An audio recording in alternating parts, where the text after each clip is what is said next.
Olá, sejam todos muito bem-vindos. Está começando mais um debate, o espaço onde as grandes questões nacionais são discutidas com profundidade e pluralidade.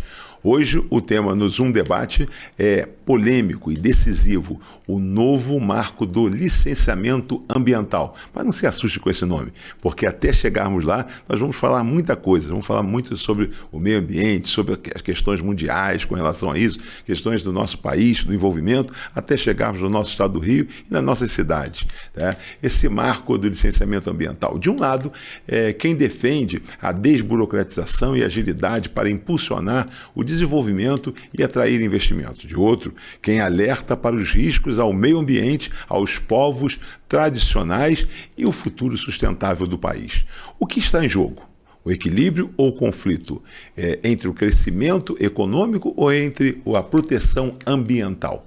Para debater esse tema, reunimos dois especialistas com visões provavelmente distintas, né? E em alguns momentos eles chegam a um consenso, mas igualmente relevante. Fique conosco e participe dessa reflexão que interessa a todos nós. O Zoom Debate está no ar. Até já! Olá, estamos de volta agora com nossos convidados. Nós temos hoje o Fernando Cavalcante, que é geógrafo pela Universidade Federal Fluminense, possui MBA em Engenharia Ambiental pela Universidade Cândido Mendes e ESG pela parte, né, Educação Climática Ambiental, coordenador da Câmara de Clima, Meio Ambiente e Lixo da Cianf. Olha, tanta coisa, Fernando, que eu geralmente faço o seguinte, eu não leio o currículo todo dos convidados, mas eu peço para que eles se apresentem.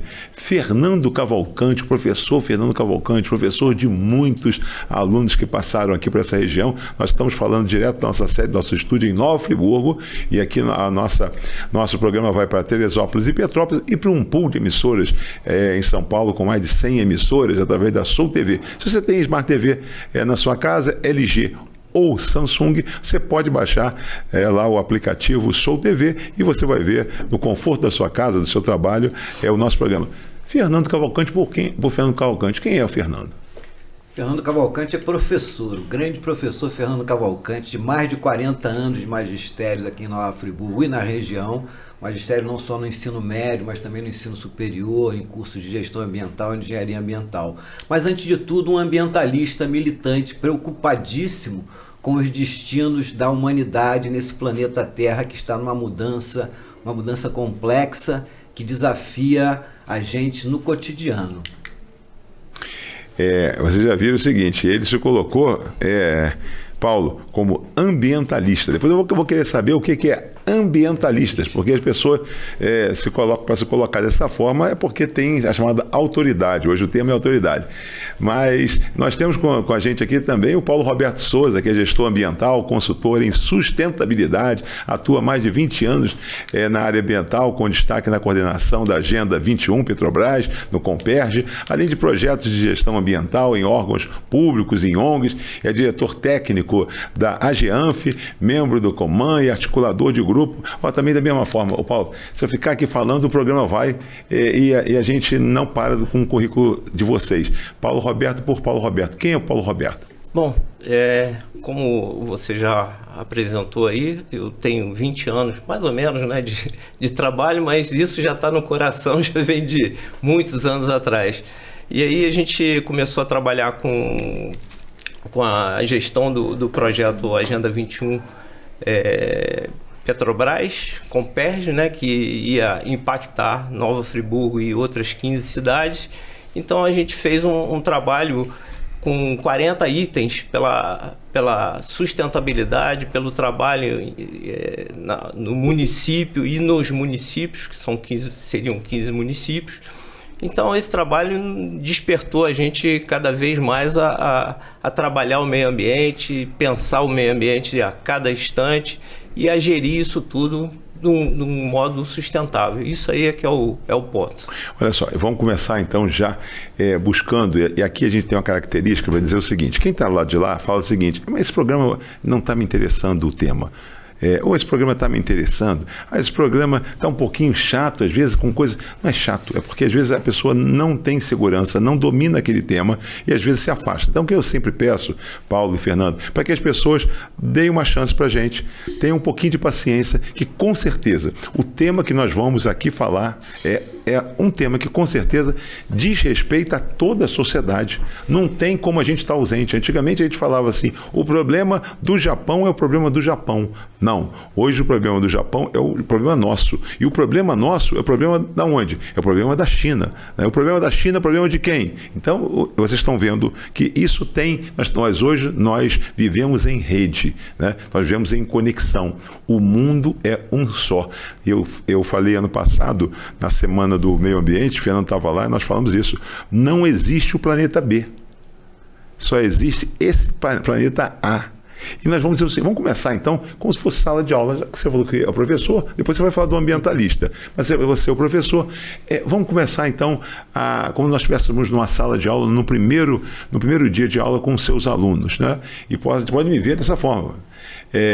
O que é o meio ambiente? Ele é meio, ele é inteiro? O que é? Diz pra gente, para que vocês dois possam, a partir daí, a gente trazer esse nivelamento. Olha, o meio ambiente, ele pode ser analisado, o método geográfico é interessante, que a gente olha o meio ambiente em várias escalas.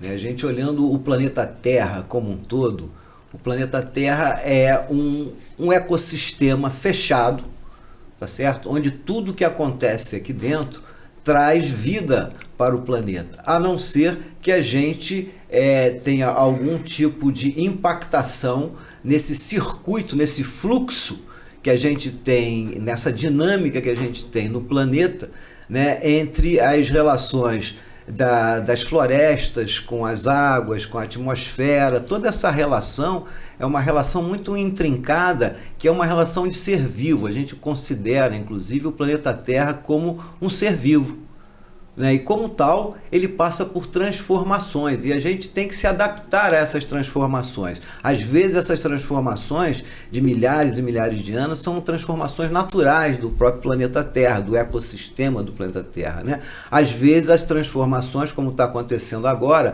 elas são geradas ou são aceleradas pelo comportamento humano. É por isso que hoje em dia a gente diz que a gente estaria no antropoceno, né? Na era do planeta Terra, onde as ações determinantes não são as ações geológicas, são as ações humanas.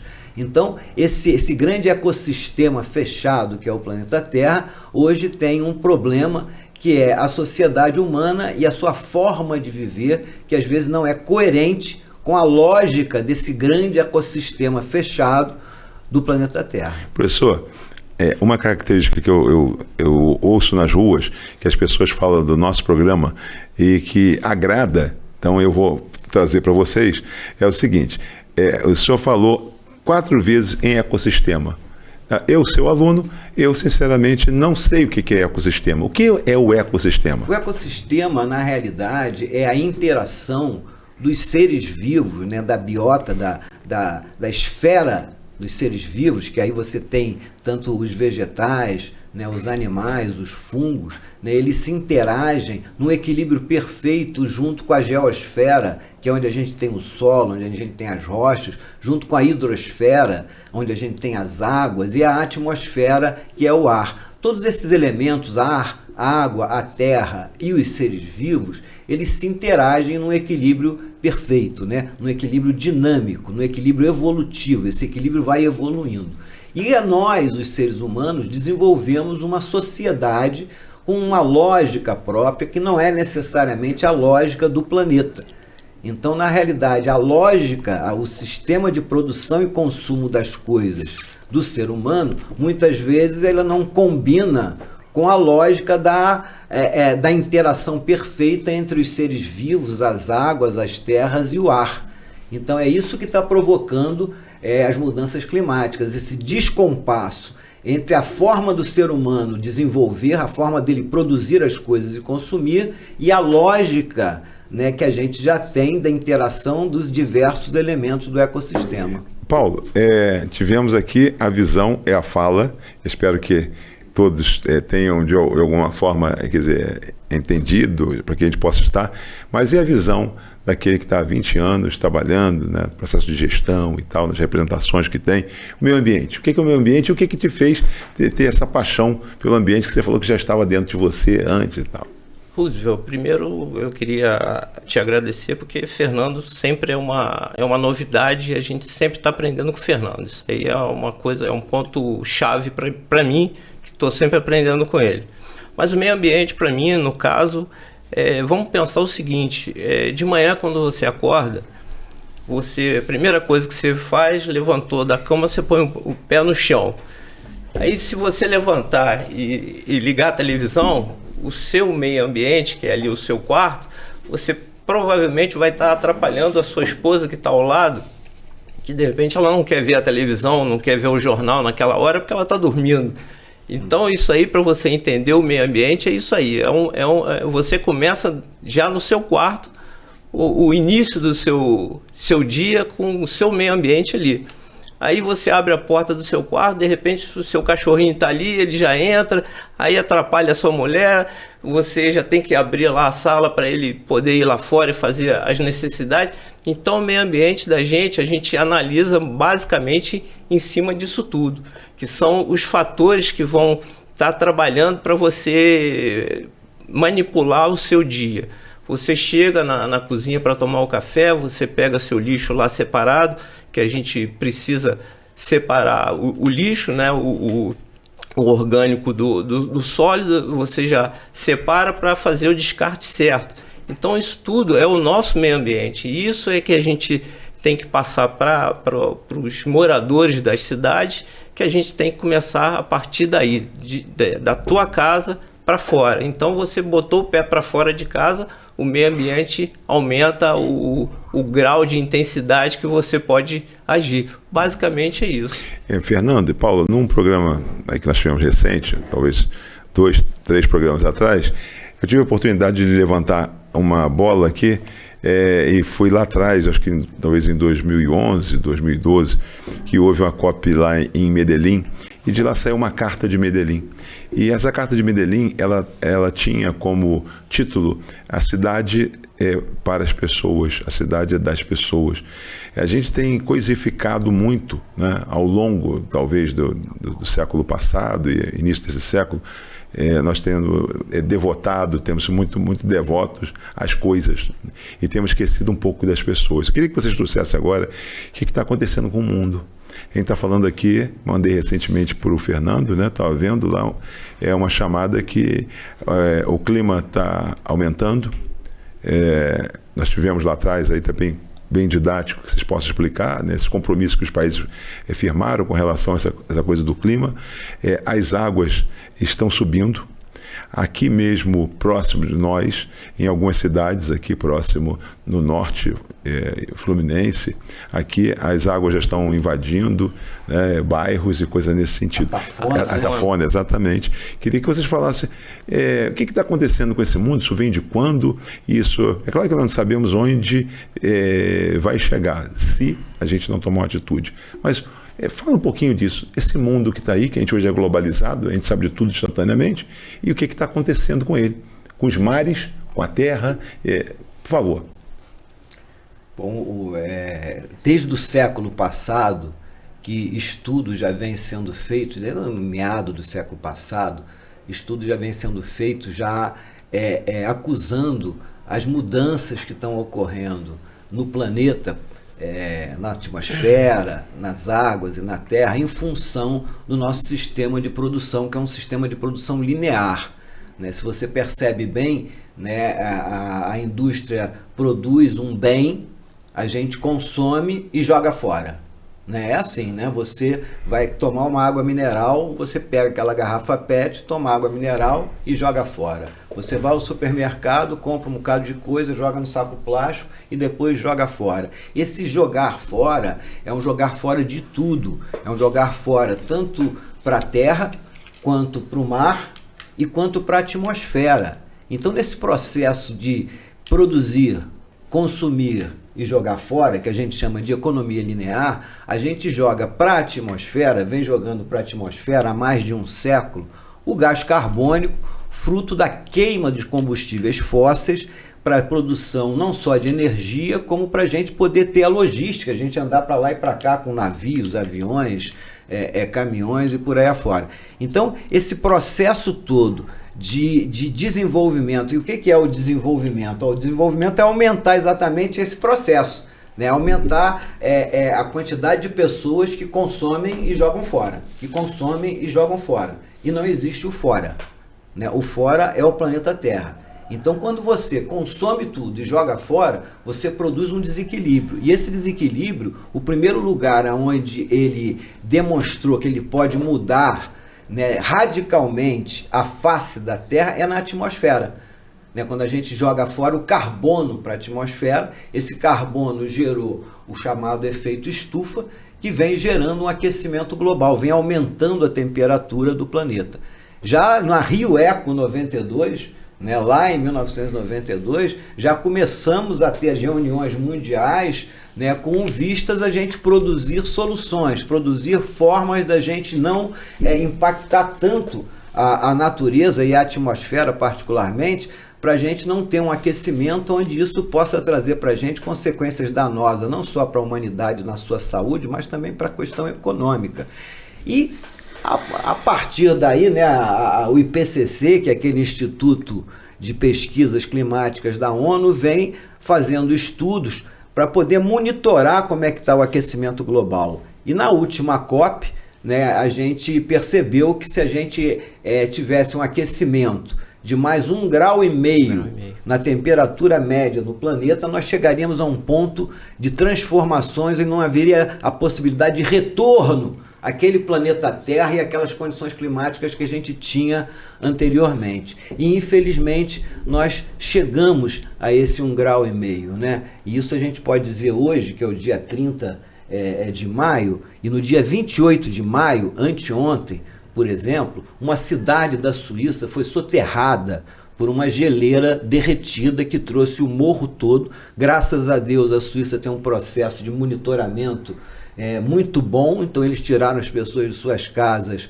a cidade inteira, né, foi evacuada 4 dias antes de ocorrer isso, e aí desceu a geleira, e tem outras cidades na Suíça que estão descendo geleiras, assim como os furacões, né, nos Estados Unidos, as enchentes no Brasil e por aí afora. Isso vem trazendo, né, problemas para o ser humano, agora isso vem trazendo prejuízos trilionários para a economia. Paulo. Bom, eu gostaria de dar um exemplo aqui de Nova Friburgo, que em 1959 foi feito um plano diretor, que na época não se falava em plano diretor, né? Um estudo que o centro da cidade só comportaria 100 mil habitantes. E os bairros mais distantes, né, seriam divididos, e o pessoal daria mais chance para o pessoal ir para fora de Friburgo e sair do centro da cidade para não se construir em morros, em costas, né, e tentar diminuir essa poluição de fazer calçamento, de botar asfalto, de fazer essa coisa toda, e dividir isso. E até com relação ao transporte público, né, era uma passagem única e você podia vir de São Pedro da Serra e até Salinas com um único valor. E isso teria uma possibilidade de você dividir o município em distritos, né, para você não juntar todo mundo num lugar só e poder ter uma melhor vida para todo mundo, né? Um crescimento bacana. Então, basicamente, esse seria das possibilidades de você ter uma coleta de lixo satisfatória, o esgoto sendo tratado com tranquilidade. Então, isso ia dividir a responsabilidade pela cidade inteira, o que levaria ao crescimento ordenado nesses 935 mil quilômetros quadrados que Friburgo tem, que a gente tem quase que 50%, 60% de Mata Atlântica, e poucos porcentos aqui no centro de Friburgo. Isso seria uma possibilidade de você pensar as cidades com essa divisão para melhor ser monitorado tudo, a coleta de lixo, esgoto, tratamento de água, tudo isso. Então eu acho que por aí a gente ia começar lá atrás, 1959, a um termo melhor. Professor Fernando, a gente fala muito em Kyoto, a gente fala em Paris, né, como tendo sido importantes os encontros lá à época, e os líderes eles se comprometeram, né, com ações, né, que pudesse aí restabelecer em alguns momentos, outros, como você falou, questão da temperatura, não há, por exemplo, se chegar, você não consegue depois recuar 3, para subir 1, não dá mais, né? É por isso que você vive, alguns anos atrás, nas cidades as cidades serranas, os carros não precisavam de um equipamento chamado ar-condicionado. Hoje as cidades serranas já precisam. As residências nas cidades serranas, que têm a temperatura, que era de temperatura média de 18 a 23 graus, hoje essa média já subiu e você vê nas cidades serranas, como aqui em Nova Friburgo, como Teresópolis e Petrópolis, várias residências já tendo que ser equipadas com ar-condicionado, ar refrigerado. Eu queria que só você, agora, para a gente trazer a questão global, mundial, esses líderes assinaram. Alguns estão cumprindo, alguns talvez tenham cumprido, alguns não cumpriram e alguns outros saíram até, não concordam mais. Dá uma atualizada para a gente, como é que é essa história? Kyoto e Paris, por exemplo, esses encontros dos líderes. Então vamos trazer para o tema, né? Uma das consequências de a gente assinar, o Brasil ter assinado esses protocolos de Kyoto e de Paris, foi a construção do próprio sistema de licenciamento ambiental. O sistema de licenciamento ambiental no Brasil é uma resposta a essas exigências planetárias, da gente se adequar a esses novos momentos do planeta, né? Então, ao longo do tempo, desde o final do século passado, que se construiu um sistema de licenciamento ambiental que é para poder colocar os empreendimentos que estão sendo propostos no Brasil dentro daqueles parâmetros ambientalmente corretos, que esses empreendimentos nos tragam desenvolvimento, mais sustentabilidade, que eles nos tragam desenvolvimento, mas não seja mais um Brumadinho da vida, onde além do desenvolvimento nos traz uma tragédia anexa ao desenvolvimento. A gente precisa de um desenvolvimento realmente sustentável. E para isso a gente precisa de legislações que discipline, né, o sistema produtivo dentro dos parâmetros da sustentabilidade. O que se pode, o que não se pode fazer para a gente contribuir para essa temperatura não continuar subindo. Então, uma das consequências da gente assinar esses protocolos é o próprio sistema de licenciamento ambiental que a gente tinha até outro dia no Brasil. Só para ele trazer, quer dizer, aí também como professor, né, para que a gente possa. A gente utiliza muito alguns termos. Então, atrás você veio e trouxe ecossistema. Então, a gente verifica em várias rodas, porque o nosso ecossistema, porque vivemos num nosso microsistema. Agora, você falou em sustentabilidade. E a gente verifica que é um termo que já foi apropriado pela sociedade, e as pessoas se utilizam desse termo e muitas das vezes não está adequadamente colocado. Como é que surge esse termo sustentabilidade? Com que propósito e de que forma a gente deve usar para que ele possa ser oportuno, possa ter propósito e tal? Por favor. A sustentabilidade é uma forma da gente produzir, da gente se comportar, da gente viver sem a gente impactar a natureza que nos rodeia. Né? O Paulo falou muito bem aqui, por exemplo, da nossa casa, por exemplo. Né? A gente pode começar pela nossa casa. O fato da gente estar vivo, produzir coisas, se alimentar e descartar coisas não pode impactar o lugar que a gente vive. Então você tem que dispor o seu lixo em locais adequados, né? Você tem que embalar o lixo direitinho, de preferência ele ser encaminhado para reciclagem. Você tem um sistema de esgoto que vai coletar o esgoto da sua casa para haver um tratamento, para na hora de você devolver essa água para o rio, essa água não vá contaminada com esgoto, né? Enfim, você tem todo um sistema aonde as suas externalidades, como a gente fala, né, aquilo que você joga fora, não vai impactar o meio ambiente ao seu redor, o meio ambiente do planeta. Então isso aqui é a sustentabilidade. É difícil, porque a gente não tem, quando a gente começou, por exemplo, a Revolução Industrial, isso nem era pensado, né? Mas agora a gente está num momento onde isso não é nem só pensado, mas isso é uma exigência do cotidiano da gente, tem que ser sustentável. Paulo, quer comentar essa questão ou dos protocolos ou da própria sustentabilidade para que a gente possa fazer a transição? A sustentabilidade, por exemplo, eu acho que aqui a gente é um polo metal mecânico, né? Então a gente tem a possibilidade de botar muita poluição em qualquer lugar. Exemplo, a gente tem uma fábrica de fechadura aqui em Friburgo que ela faz reaproveitamento da água, tem energia solar, o lixo é todo separado, então ela tem esse comprometimento de fazer o melhor para, a partir do momento que ela está descartando alguma coisa, ela dá o destino certo. Não vai chegar aqui e fazer um saquinho de coisa e jogar ali na esquina. Ela vai encaminhar para dar o destino correto sem ter problema nenhum de trabalho, né? Nós vamos fazer agora, nós falamos aqui normalmente, a transição. Estamos chegando à metade do programa, tá? Então, vamos então aqui ao tema praticamente daqui que nós trouxemos para cá, né? A gente tem falado o seguinte: a busca por eficiência aqui no Brasil, principalmente, e a celeridade é legítima, a pressa que se tem, às vezes. Mas a pergunta que fica: a pressa não é inimiga da responsabilidade ambiental? Fernando?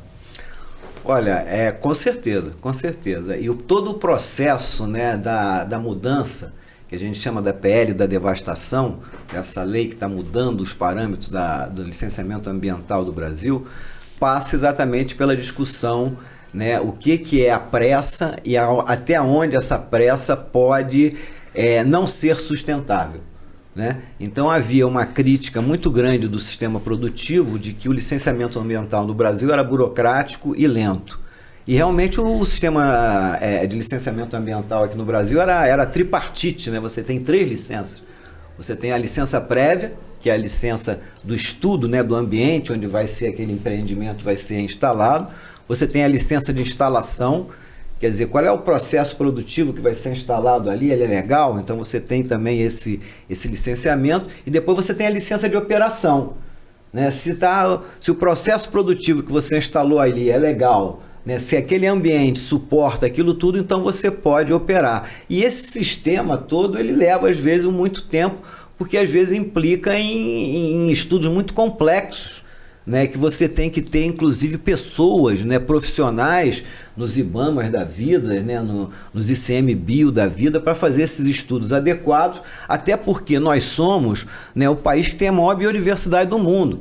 Então, se você vai tirar uma licença ambiental para botar, por exemplo, uma refinaria de petróleo na Arábia Saudita no meio de um deserto, o licenciamento ambiental vai ser muito mais fácil, porque a areia, você vai estudar a areia ali em volta, qual vai ser o impacto na areia. Se você botar uma coisa dessas aqui na Mata Atlântica, onde a gente tem aqui, por exemplo, Macaé, aqui embaixo, ou ali em Angra dos Reis, né, perto da usina nuclear, você tem uma biodiversidade enorme, onde você tem que ter certeza de que o seu empreendimento não vai, por exemplo, aqui em Friburgo, a gente tem o menor sapo do mundo, menor do que uma unha do dedo mindinho. Você vai ter certeza que um empreendimento aqui em Friburgo não vai exterminar esse sapinho.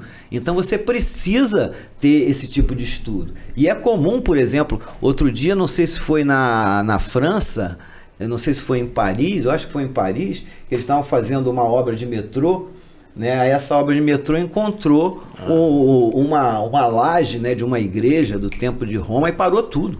Parou tudo porque eles quiseram... Porque ali tem uma riqueza histórica. No nosso caso aqui no Brasil, a gente pode encontrar riquezas biológicas, pode encontrar espécies raras, né, que a gente nem sabia que existia e que estão naquele ecossistema. Teve uma estrada que fica ali, aquela estrada do contorno do Rio de Janeiro. Como era o nome dela? Eu me esqueci, na época de Sérgio Cabral, ele fez aquela estrada que contornava ele pela Via Oeste, né? A obra parou num determinado momento porque eles pegaram um brejo, né, que tinha uns sapinhos lá que não eram nem conhecidos direito, né? Então eles tiveram que estudar aquilo para saber como é que eles podiam fazer a obra caminhar por ali sem acabar com aquele ecossistema que tinha ali já consolidado, né? Eu queria trazer então para você, nós estamos fazendo a chamada transição, saímos da contextualização, do nivelamento, falamos de meio ambiente, biodiversidade, falamos de sustentabilidade, ecossistema, e aí estamos trazendo agora para o pano de fundo do programa, que o Congresso aprovou o PL 2159, né, que institui a Lei Geral de Licenciamento Ambiental. De um lado, setores produtivos comemoram a modernização, de outro, ambientalistas falam em retrocesso histórico. Queria agora que cada um se manifestasse com relação, primeiro, a essa fala. Retrocesso, avanço, modernização, e aí a partir daí nós vamos começar entrando para vocês explicarem. O professor começou a falar os 3 licenciamentos, a gradação. Paulo, por favor, retrocesso, modernização. Bom, principalmente precisaria de uma modernização dessa PL. Tudo bem, não é isso que está acontecendo. A gente tem a melhor legislação do mundo, né, em meio ambiente. A gente é copiado por vários países. E aí, de repente, aquilo que estava certo vai passar para um momento que vai voltar 40 anos atrás.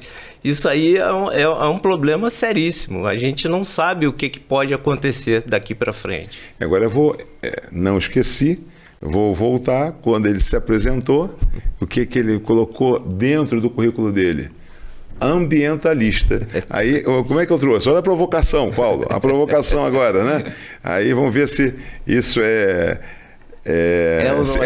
sinuca de bico, né? Ou é cheque, né? Então, mais uma vez, professor Fernando, só voltando, os setores produtivos comemoram a modernização, de outro lado, ambientalistas falam em retrocesso histórico. O senhor está com esses ambientalistas que falam em retrocesso histórico, mas sim ou não, mas avance, o que é essa PL? Bom, primeiro eu quero aqui prestar a minha solidariedade à ministra Marina Silva, que foi agredida de uma forma covarde por alguns senadores, que é a casa mais alta do parlamento brasileiro, senadores sem muita educação, conhecimento, com comportamento assim indigno, agrediram de forma covarde a Marina Silva, que é uma mulher mestiça, frágil, e tenho certeza que eles não fariam isso se ali estivesse um homem. Né? Primeiro eu quero prestar minha solidariedade à ministra Marina Silva. Depois, como ambientalista, e eu falei como ambientalista, né, é um retrocesso. É um retrocesso porque, como disse o Paulo, toda legislação ela pode ser aprimorada. Agora, perceba bem, Rússio, nós estamos na antevéspera da COP30 em Belém. Aí o parlamento brasileiro faz uma lei retrocedendo a nossa legislação ambiental, que, conforme o Paulo caracterizou, é considerada uma legislação modelo a nível mundial. Então isso até é um desprestígio do Brasil às vésperas da COP30. Então, às vésperas da COP30, o Brasil dá 3 passos atrás em relação ao licenciamento ambiental. O licenciamento ambiental precisa ser mais célere? Precisa. E agora tem uma excitação no ar, Roosevelt. Sabe por quê? Por incrível que pareça, o Trump tem culpa no cartório. Por causa do tarifaço do Trump, né, o mercado do agronegócio, o mercado das commodities de alimento, teve uma bagunçada a nível mundial, porque os Estados Unidos são um dos maiores produtores de alimentos, de agricultura, de carnes, essas coisas todas. Mas com o tarifaço, todo mundo se afastou. E o Brasil é o maior produtor dessas commodities, de soja, milho, café, carne de frango, carne de boi, por aí afora. Então, o mundo todo olhou para o Brasil. Você vê que o Lula teve até na Ásia agora há pouco tempo, conversando com China, Japão, com o Sudeste Asiático, e isso gerou uma excitação também nos nossos produtores rurais, que vêm como uma oportunidade de aumentar as suas áreas produtivas para poder fazer frente a essa nova demanda que tem mundial. E isso também acelerou, né, essa aprovação dessa nova legislação de licenciamento ambiental, que reduz as exigências de estudos e licenciamento ambiental dramaticamente.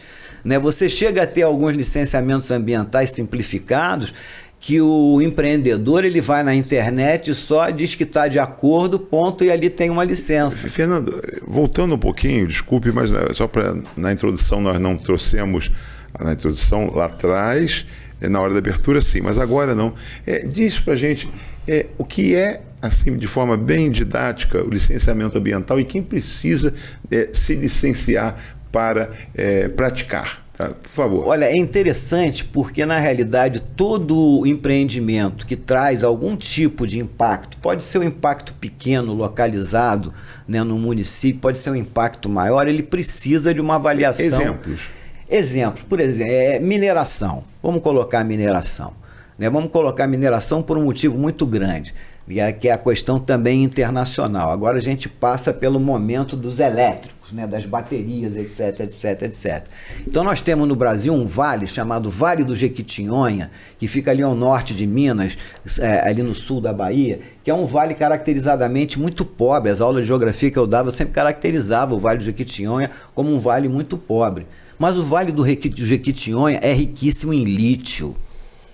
Então agora o Vale do Jequitinhonha é olhado pelo planeta todo, que quer colocar ali indústrias para tirar o lítio. E eles precisam de rapidez para poder montar as suas baterias com o lítio do Vale do Jequitinhonha. E para isso precisa licença ambiental para você montar uma mineradora no Vale do Jequitinhonha. Então, com essa pressa internacional, hoje o mundo está muito apressado, né? Não só a mineradora, mas também o pessoal do agronegócio, todos estão com muita pressa em tirar licenciamento ambiental para poder favorecer, né, a competitividade dessas empresas a nível internacional. Então, essa é a pressa que se tem pelo licenciamento ambiental. Então, você tem, por exemplo, essa nova legislação que eles aprovaram, elas dão 1 ano para você fazer o licenciamento ambiental. Se não fizer em 1 ano, tem mais 6 meses de prorrogação. Se nesse 1 ano e 6 meses não ficar pronto o processo, está aprovado, está licenciado. Mesmo que não esteja pronto o estudo, tem 1 ano e meio. Se os técnicos não conseguiram estudar tudo naquele 1 ano e meio, é considerado aprovado e vai sair a licença ambiental com estudo ou sem estudo. Talvez seja por isso que aqui, quando a produção brifou para a gente com relação ao tema, tenha colocado o seguinte: aprovado recentemente o Senado Federal, e que aguarda a sanção presidencial, propôs a instituição da Lei Geral de Licenciamento Ambiental. Trata-se de um dos maiores marcos regulatórios do setor ambiental nas últimas 3 décadas. A proposta unifica normas e procedimentos que até então estavam dispersos em resoluções do CONAMA, legislações estaduais e portarias de órgãos ambientais. Paulo. Exemplo, Ferrogrão, que é pedida pelo agronegócio, que vai sair lá de Goiás, né? Vai até o mar, e isso tá parado, um plano pronto, o dinheiro no caixa, só que não sai. Aí agora o que vai acontecer? Ela vai sair de um jeito ou de outro. Um ano e meio? Não, nem vai ter 1 ano e meio, porque isso já está em estudo, já foi aprovado, mas não foi licenciado. Então isso aí vai ser vamos dizer, o adiantamento ou aquilo que estava faltando andar. A ferrovia Oeste-Leste também é a mesma coisa. Então são coisas que estavam travadas e que agora vai destravar. Mas será que isso é a solução para a gente ter um desenvolvimento bacana, sustentável? Esse que é o problema. A gente, nesse caso, vai ajudar o agronegócio. Muito bem. Mas será que em outras oportunidades vai ser a mesma coisa? Essa é a nossa pergunta. Em função disso, só para completar, vale a pena colocar os interesses internacionais, a pressão dos interesses internacionais de todos os aspectos, todos os lados. Por exemplo, a ferrovia do Ferrogrão que ele falou é uma realidade. Agora tem outras realidades também acontecendo, financiadas, por exemplo, por capital chinês, né, para transpassar a América do Sul, do Oceano Atlântico até o Oceano Pacífico com ferrovia, para permitir, né, rapidamente o transporte dessas commodities. Então existe um olho grande internacional, né, nos recursos brasileiros, não só de agricultura. Nesse momento nós somos o maior produtor de commodities, de alimento do mundo, né, de carne de frango, de carne de boi, de milho, de soja, né? Para você ter uma ideia, a gente que está comprando café caro por aí, né, em 2023, Roosevelt, pela primeira vez na história da China, o chinês tomou tanto café quanto chá. Que o chinês sempre foi um bebedor de chá. Agora eles estão tomando café igual chá. Você imagina o impacto disso no mercado do café? Outra coisa que eu tava pensando aqui é com relação à quantidade de organizações não governamentais que tem na Amazônia. Né? Esse é um número estratosférico. E no Nordeste, que a gente precisa também de muita coisa, tem quase nada. Então, as diferenças é que a gente tem que entender por que na Amazônia tem muito e no Nordeste não tem nada. Porque o Nordeste não vai te dar nada, mas na região amazônica vai te dar muito retorno. Exatamente. Na região amazônica nós temos ainda o problema que essa nova legislação ambiental está levantando sério, que é o problema das populações tradicionais, indígenas e quilombolas, que ainda não tem a sua titularidade da terra já definida. Então o camarada tem lá uma propriedade de soja que ele está de olho ali na terra dos índios. Eu quero expandir minha soja para a terra dos índios, que eu quero plantar mais soja. Então, se essa tribo não tiver a titularidade da terra dela, pela nova legislação, ela pode perder. Né? E a gente sabe que, por exemplo, nessa área do norte e até um pouco ali do Cerrado, é uma das áreas do mundo onde tem mais assassinato de ambientalistas, né, por conta dessa questão. Vamos começar a trazer agora aqui algumas são provocações dentro já de alguma coisa que vocês... E cada vez que for possível, só para trazer como é um tema que para a sociedade ainda não foi absorvido, a gente trazer como o licenciamento ambiental pode estar no dia a dia da sociedade, ou a sociedade possa estar vendo, mas está à margem. Qual é o nosso propósito? É que a partir de agora, ela começa, quando for ver num jornal de grande amplitude, ela vai se interessar. Por quê? Porque ela já sabe o que está sendo ali falado. Quando você fala a Ferrogrão, você fala com intimidade do tema, né? A Ferrogrão. Mas quem está ali não sabe quem é Ferrogrão. O que vai cortar? Não, é uma ferrovia que objetiva o quê? Fazer o escoamento de grãos e tal. Isso para alguns, isso traz o progresso, isso traz o futuro, isso alavanca a economia. Para outros diz o seguinte: não, para passar onde eles querem passar, eles querem devastar. E para devastar tem que parar. Só que aí o que acontece? O que não se conta, estou falando, tentando ser de forma didática, depois vocês me corrijam. Mas para fazer isso, não pode criar tanto impacto. Né? Você não pode...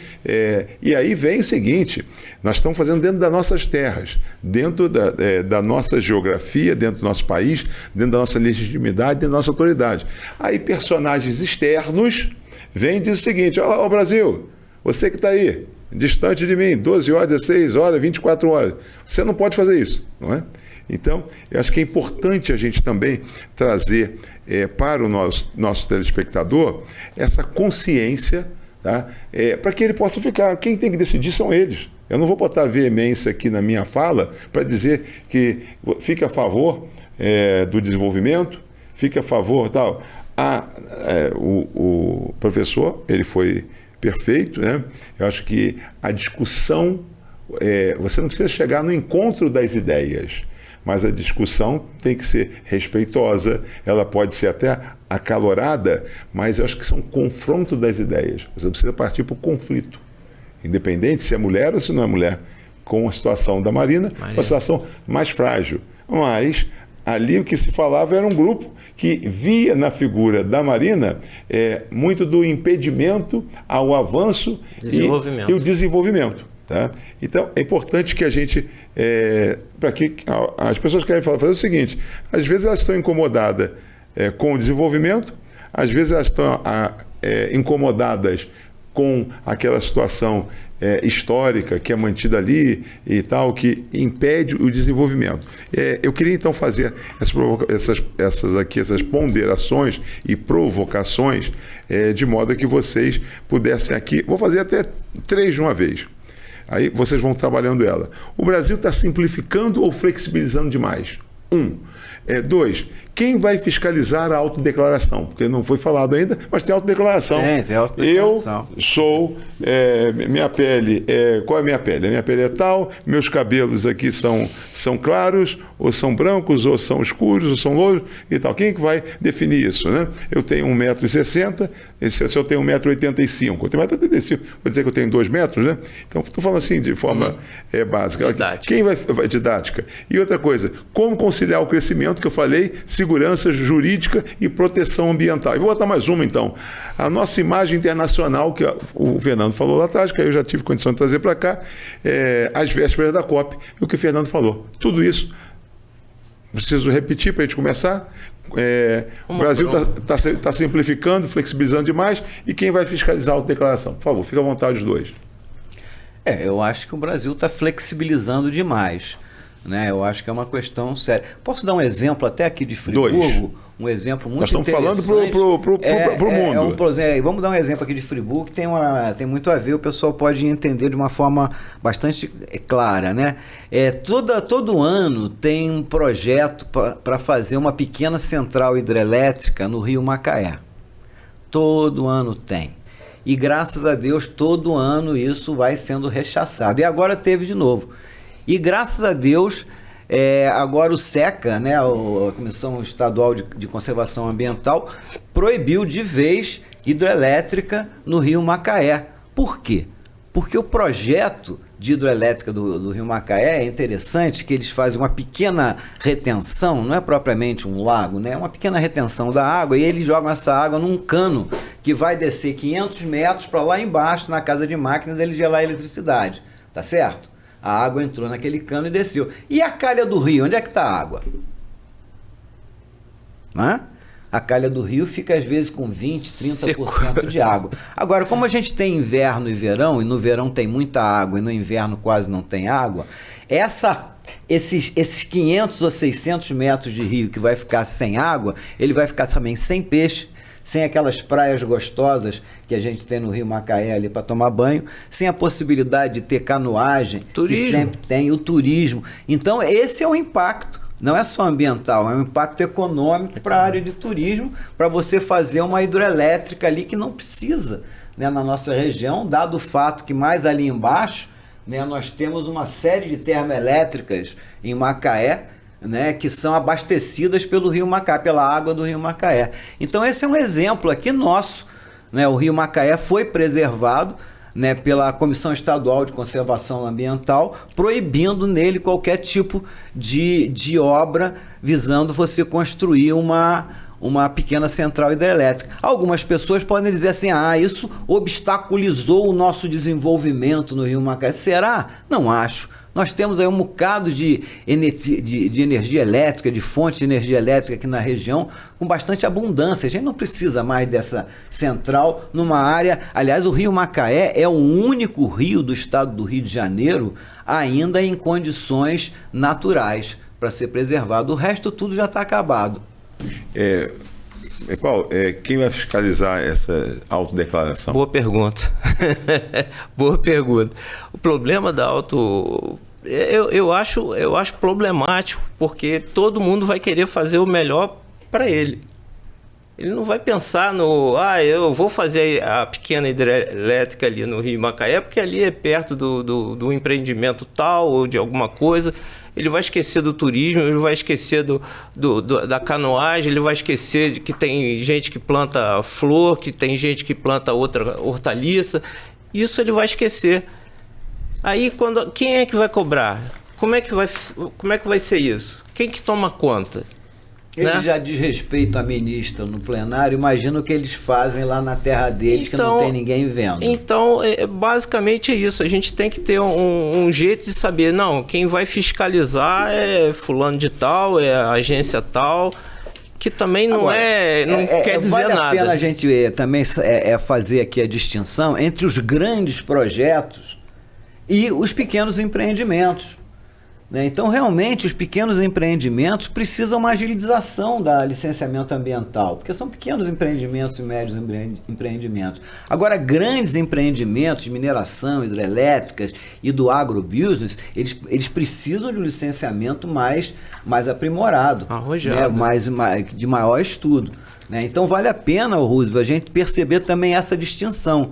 Senão a gente fica pensando que todos os empreendimentos são igualmente danosos e todos são do mesmo tamanho. Não. Existem empreendimentos mega, empreendimentos também com impacto sobre a sociedade e o meio ambiente, um impacto tremendo.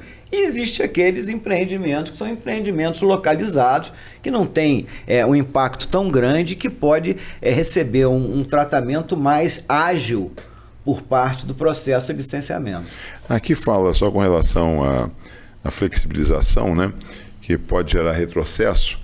Diz que dispensa de licenciamento para atividades agropecuárias, inclusive em regiões sensíveis, né? Então, essa é uma das questões pelas quais a PL está sendo criticada também. O Fernando falou já com relação à COP, né? A repercussão que se pode arranhar, né? Então, a gente gostaria de... Aqui também nós temos os impactos ambientais, socioeconômicos e potenciais. Aumento aqui. Impacto ambiental. Isso o impacto ambiental, aumento de desmatamento, seria uma. A outra, perda de biodiversidade e risco à qualidade hídrica atmosférica, foi falado aqui, conflitos socioambientais. Aí lá na frente fala do aumento do desmatamento, fala aceleração da perda de vegetação nativa, agravamento das mudanças climáticas, da perda de biodiversidade, extinção das espécies e desequilíbrio ecológico, do risco à qualidade hídrica e atmosférica. Essa questão, Roosevelt, ela é muito sensível, porque a gente tem o arco do agronegócio que passa ali por cima do Mato Grosso até Goiás, e esse arco está se expandindo pelo sul da Amazônia. Então, quando você começa a impactar, né, o conjunto da floresta amazônica ali no sul, você impacta não a floresta, você impacta uma série de engrenagens atmosféricas que vai levar o Rio Grande do Sul a ter grandes tempestades, que vai levar a áreas do Nordeste ficarem em grande parte do ano secas. Então ali tem o chamado os rios voadores, que se originam, por exemplo, na região amazônica. Então, quando você mexe nesse ecossistema, você não está inviabilizando apenas o local, né? A Amazônia e todo o ecossistema amazônico, eles têm uma importância vital para toda a América do Sul e até para o mundo de uma forma geral, porque ali circula, né, muita água na atmosfera, e essas águas saem da atmosfera, saem da Amazônia e vão gerar chuvas ou não gerar chuvas em lugares bastante distantes da Amazônia, né? Então não é só quando a gente pensa assim, mas ele só vai impactar aquele local. Não, aquele local ele se comunica com outros locais através de processos atmosféricos. Senhores, nós estamos com 5 minutos para terminar. Vou trazer uma reflexão conclusiva, e aí vocês entram para que cada um possa fazer a sua fala em relação a ela, se é isso. Então, isso aí, não para concordar, mas em função dessa reflexão. Este PL escancara um dos maiores dilemas do século XXI. Tá? Crescimento econômico versus preservação ambiental. Ele sintetiza um debate que ultrapassa fronteiras políticas e se torna um divisor de águas na agenda do desenvolvimento sustentável do país. O Brasil corre sério risco de sofrer sanções, perder mercados externos sensíveis à pauta do ESG e manchar sua credibilidade internacional. Por outro lado, a ausência de modernização no licenciamento ambiental também é impeditivo para investimentos em infraestrutura, energia e agronegócio. O desafio é construir um modelo de licenciamento que seja rápido, eficiente e, ao mesmo tempo, robusto em proteção ambiental e respeito aos direitos sociais. Em cima disso eu queria, não é o sim ou não, mas que pudesse ser trabalhado. Não terminando, 5 minutos, dividam aí o tempo. Não sei se o Paulo concorda, mas a gente não pode dizer que algum tipo de grande empreendimento no Brasil não aconteceu por causa de falta de licenciamento. Agora mesmo, a margem equatorial, né, de exploração de petróleo da Petrobras lá na foz da Amazônia, ela está acontecendo. A Petrobras já providenciou grande parte do licenciamento ambiental para acontecer a exploração do petróleo lá. Isso. Né? Brumadinho, né? E todas essas minerações, as minerações de lítio que vão acontecer lá no Vale do Jequitinhonha, está tudo sendo liberado, está tudo sendo licenciado dentro dos padrões do licenciamento que a gente tinha aí. Nenhum grande projeto do Brasil ficou parado por causa do licenciamento ambiental. Até aqui a usina nuclear em Angra dos Reis, né? Todos os projetos eles andam, né? O licenciamento ambiental, ele às vezes é demorado porque ele precisa realmente de estudos bastante técnicos, pormenorizados. Mas né, a gente não pode dizer que nenhum grande investimento no Brasil, nenhuma grande, né, processo de desenvolvimento foi obstaculizado por causa de licenciamento ambiental. Então não é verdade isso. E por outro lado, a gente tem aqui em Friburgo, por exemplo, a gente tem a maior quantidade de reserva protegida, né, da RPPN, né? Então a gente só perde para Curitiba, se não me engano. Curitiba tem urbana, a gente tem rural. Então são espaços que a gente está tomando conta da Mata Atlântica. E isso aí é que é extremamente importante, exatamente para não ter outro tipo de problema, que é falta d'água. Friburgo é produtor de água. A gente tem tudo isso, a gente tem que estar pensando lá na frente. E a gente não pode deixar que ninguém vá interferir nesse mercado, que é um mercado novo. Aliás, essa questão que o Paulo levanta é importantíssima. Se a gente perceber bem, nos últimos 3 anos, a época de seca na Amazônia vem aumentando dramaticamente, levando rios da Amazônia, que tem quilômetros de largura, nunca se viu, né, vazio, a ficar com 1 palmo de profundidade. A gente viu isso ano passado, ano retrasado, isso está acontecendo. Então existe um estudo no Brasil que os grandes rios no Brasil estão diminuindo o seu volume d'água, e isso é tremendamente perigoso. Aliás, para mim, né, como ambientalista, eu acho que um dos maiores problemas que a gente tem a nível planetário é a escassez de recursos hídricos nos próximos 10 anos. Paulo e professor Fernando, temos aí exatamente aqui 30 segundos para cada um. Queria que vocês olhassem para aquela câmera ali e dessem um recado com relação a isso não é um discurso, né? Vocês adotaram, certamente, da vida de vocês, um posicionamento em função de viver uma vida bastante, ou totalmente, ou integralmente voltada para uma causa, que é essa causa que nós estamos falando aqui, que é o ambiente, o meio ambiente. Um recado para quem está aí, o que pode acontecer, como é que ele pode se comportar, para que a gente possa... Esse é o início da discussão, estamos no meio do meio ambiente, começando agora, no início de junho, e nós estamos trabalhando, isso aí, por favor. Se cada um fizer a sua parte localmente, a gente vai ter um futuro melhor, todo mundo pensando na sustentabilidade. É lógico que isso não é um item 100% da vida de ninguém, mas se você se preocupar com o seu futuro e com o futuro do seu vizinho, eu acho que é o momento que a gente tem para a gente começar um novo momento. É isso aí. Olha pra câmera o ali. que disse o Paulo, né? O problema é global, mas a solução é local. A solução está na esquina da nossa casa, a solução está no nosso ambiente do município, a solução está na nossa família, né? No nosso comportamento diário, um comportamento ético, um comportamento sustentável, coerente com as necessidades da natureza. Até porque, como dizia o evangelista, né, a gente trabalha como ambientalista para que todos tenham vida e vida em abundância. Queria agradecer aos dois, ao Paulo Roberto e ao professor Fernando Cavalcante, pelo trabalho, pela dedicação que vocês ao longo da vida vocês têm aí se colocado, né, publicamente. Isso é muito importante, porque às vezes nós não fazemos, mas vocês acabam fazendo por alguns daqueles que não têm, mas vocês estão criando a consciência. Queria agradecer a vocês que estiveram em casa conosco. Trouxemos aqui a abertura de um debate que está falando de licenciamento ambiental, um tema que parece distante para você, mas que vai estar no dia a dia. Esse licenciamento ele pode estar impactando a vida não somente de quem tem interesse direto, mas hoje não existe interesse direto. Hoje todos nós somos interessados. Então, a partir do momento que você tem conhecimento, que você tem informação, que você tem dados, você pode sentar a uma mesa e você pode discutir com mais qualidade. Um debate qualificado pode fazer a diferença. Um grande abraço, até a semana que vem.